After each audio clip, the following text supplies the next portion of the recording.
Hello everyone, welcome to FOC classes. आज की video में हम मॉडल लाइफ साइकिल का वन शॉट रिवीजन करने वाले हैं for class 12 artificial intelligence code 843 board exams. So let us start today's video. So chapter 1 already हम cover कर चुके हैं, वीडियो का लिंक डिस्क्रिप्शन में गिवन है। देन चैप्टर 2 इस वीडियो में हम कवर करने वाले हैं एंड चैप्टर 3 नेक्स्ट वीडियो में कवर करने वाले हैं। ओके एक ऐसा साइक्लिकल प्रोसेस जो एआई या मशीन लर्निंग प्रोजेक्ट्स फॉलो करते हैं, इसे हम कहते हैं मशीन लर्निंग लाइफ साइकिल। सो यहाँ पर हम कुछ की कंसेप्ट्स के बारे में बात करने वाले हैं, जैसे AI project cycle, model validation, AI deployment. So let us start the chapter. So AI model life cycle को समझने के लिए हमें एआई प्रोजेक्ट लाइफ साइकिल के 3 मेन स्टेजेस को समझना होगा। यहाँ पर 3 मेन स्टेजेस क्वेश्चन में एग्जाम में पूछे जा सकते हैं। क्या क्या स्टेजेस हैं? सबसे पहला है प्रोजेक्ट स्कोपिंग, देन डिजाइन और build phase and then deployment in production. Basically ये 3 स्टेप्स हैं, 3 स्टेजेस हैं, ठीक है। इन पर डायरेक्टली भी क्वेश्चन बन सकता है, आपसे डायरेक्टली 3 मेन स्टेजेस का नेम पूछा जा सकता है for AI model life cycle. Okay, बात करते हैं सबसे पहले स्टेप की। यहाँ पर सबसे पहला स्टेप है स्कोपिंग। स्कोपिंग का मतलब है रिक्वायरमेंट्स को एनालाइज करना। किसी भी एआई इनिशिएटिव को जब स्टार्ट करते हैं तो उसमें सबसे पहला फंडामेंटल स्टेप होता है स्कोपिंग। यहाँ पर हमें क्या करना है, एआई मॉडल जो केसेस को एड्रेस करने वाला है, जो भी केसेस हैं जिसको एआई मॉडल एड्रेस करेगा उन सभी को सेलेक्ट करना है।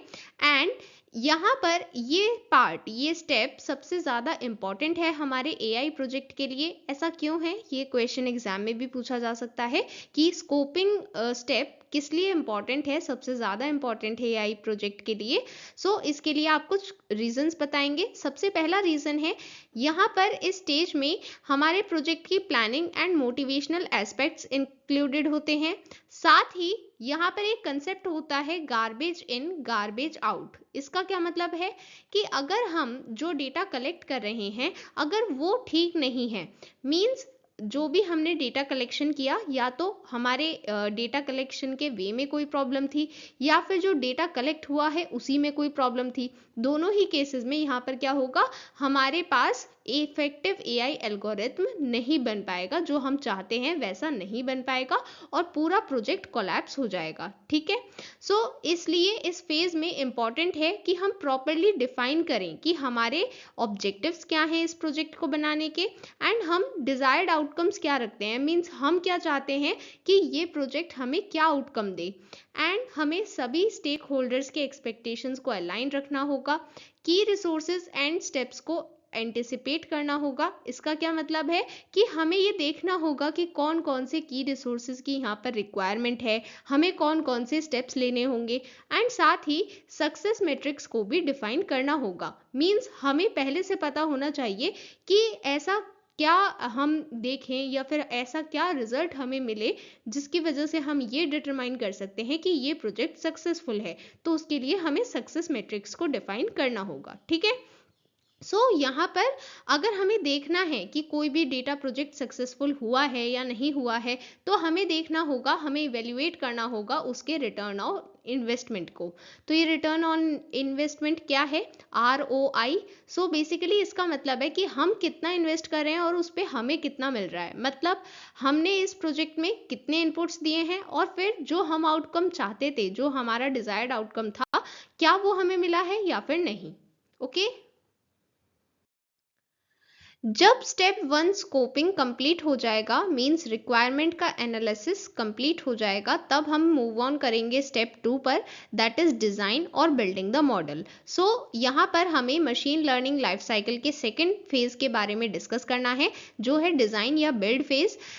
इसमें कुछ दिन भी लग सकते हैं और कुछ महीने भी लग सकते हैं, ये डिपेंड करेगा नेचर ऑफ प्रोजेक्ट पर। प्रोजेक्ट कैसा है ये इस पर डिपेंड करता है कि उसमें कितना टाइम लगने वाला है उसके डिजाइन फेज फेज में।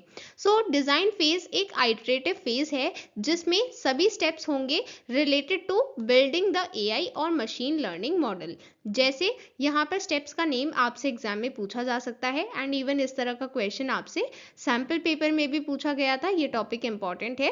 सो यहाँ पर data acquisition, exploration, preparation, cleaning, feature engineering, testing and running a set of models to try to predict behaviours और discover insights in the data, ये सभी स्टेप्स इन्वॉल्व हैं डिजाइन फेज में। ठीक है, ये क्वेश्चन आपसे एग्जाम में पूछा जा सकता है कि कौन से स्टेप्स हैं। ठीक है, सो यहाँ पर हम एआई प्रोजेक्ट में इन्वॉल्व सभी डिफरेंट लोगों को ये अप्रोप्रिएट एक्सेस देते हैं कि वो डेटा, टूल्स एंड प्रोसेस को एक्सेस कर पाएं, बिकॉज हमें कोलैबोरेट करना है सभी डिफरेंट स्टेजेस पर। एंड क्यों कोलैबोरेट करना है? क्योंकि ये जो मॉडल बिल्डिंग है इसको सक्सेस बनाने के लिए, इसको सक्सेसफुल बनाने के लिए हमें डिफरेंट लोगों की रिक्वायरमेंट होगी, एंड वो हम तभी कर पाएंगे जब हम उनके साथ कोलैबोरेट करें एंड उनको प्रॉपर अप्रोप्रिएट एक्सेस दें डेटा, टूल्स एंड प्रोसेसेस का। ओके, सो यहाँ पर एक और इम्पॉर्टेंट फैक्टर है जो सक्सेस में कंट्रीब्यूट करने वाला है, वो है मॉडल वैलिडेशन।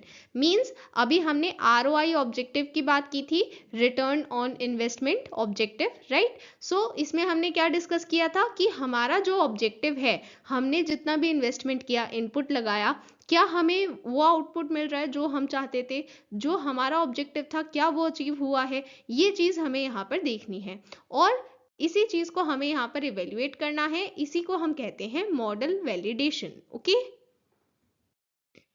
सो डिजाइन फेज में आपको एआई डेवलपमेंट प्लेटफॉर्म्स को इवेल्युएट भी करना होगा। जैसे ओपन लैंग्वेजेस में सबसे पॉपुलर है पाइथन, देन ओपन फ्रेमवर्क्स, यहाँ पर भी कुछ एग्जांपल्स गिवन है। सो हर एक के लिए एग्जांपल्स गिवन है, आपको ये लर्न करने हैं। Approaches and techniques, productivity enhancing capabilities and development tools. Different AI development platforms development teams को हेल्प करने के लिए एक्सटेंसिव डॉक्यूमेंटेशन ऑफर करते हैं। जो एआई प्लेटफॉर्म आप चूज कर रहे हैं उसके अकॉर्डिंग आप यहाँ पर गिवन वेब पेज पर जा सकते हैं डॉक्यूमेंटेशन के लिए। सो यहाँ पर क्वेश्चन किस तरह का पूछा जाएगा, आपसे वेब पेजेस पूछे जा सकते हैं डॉक्यूमेंटेशन के लिए, तो उसमें आप ये नेम्स मेंशन कर सकते हैं: Microsoft Azure AI platform, Google cloud AI platform, IBM Watson developer platform, big ML, Infosys Nia resources. Okay, then coming to step 3 testing, ये इससे रिलेटेड क्वेश्चन सैम्पल पेपर में भी पूछा गया था एंड ये एग्जाम में भी पूछा जा सकता है, इंपॉर्टेंट टॉपिक है। सो स्टेप 3 टेस्टिंग में हमें बताया गया है कि fundamental testing concepts fully applicable होते हैं एआई डेवलपमेंट प्रोजेक्ट्स में, एंड कुछ एडिशनल कंसिडरेशंस भी होते हैं, वो एडिशनल कंसिडरेशंस यहाँ पर बताए गए हैं। सो ये आपसे एग्जाम में पूछे जा सकते हैं, इंपॉर्टेंट हैं। ओके, सो सबसे पहला है टेस्ट डेटा की वॉल्यूम लार्ज हो सकती है जिस वजह से कॉम्प्लेक्सिटीज हो सकती हैं। देन ह्यूमन बायस हो सकता है डेटा को सिलेक्ट करने में, एंड इसकी वजह से testing phase adversely negatively impact हो सकता है, इसलिए डेटा वैलिडेशन इंपॉर्टेंट है। टेस्टिंग टीम को ध्यान रखना है model validation, successful लर्नेबिलिटी and algorithm effectiveness जब वो AI and machine learning algorithm को टेस्ट कर रहे हैं। Okay, regulatory compliance testing and security testing important हैं क्योंकि सिस्टम सेंसिटिव डेटा के साथ भी डील कर सकता है, एंड साथ ही जब डेटा की वॉल्यूम लार्ज होगी तब भी परफॉर्मेंस टेस्टिंग इंपॉर्टेंट होगी। देन अगर आप एक ऐसा एआई सॉल्यूशन इंप्लीमेंट कर रहे हैं जिसमें बाकी सिस्टम से भी डेटा यूज किया जाएगा तो सिस्टम इंटीग्रेशन टेस्टिंग इंपॉर्टेंट हो जाती है।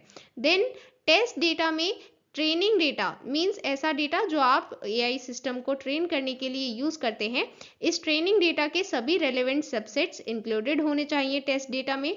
देन आपकी टीम को एक ऐसा टेस्ट सूट क्रिएट करना है जो आपके मशीन लर्निंग मॉडल्स को वैलिडेट करने में आपकी हेल्प करेगा। ओके, सो इसी के साथ हमने चैप्टर 2 का one shot quick revision complete कर लिया है। इसके बाद हम चैप्टर 3 को कवर करेंगे। ओके।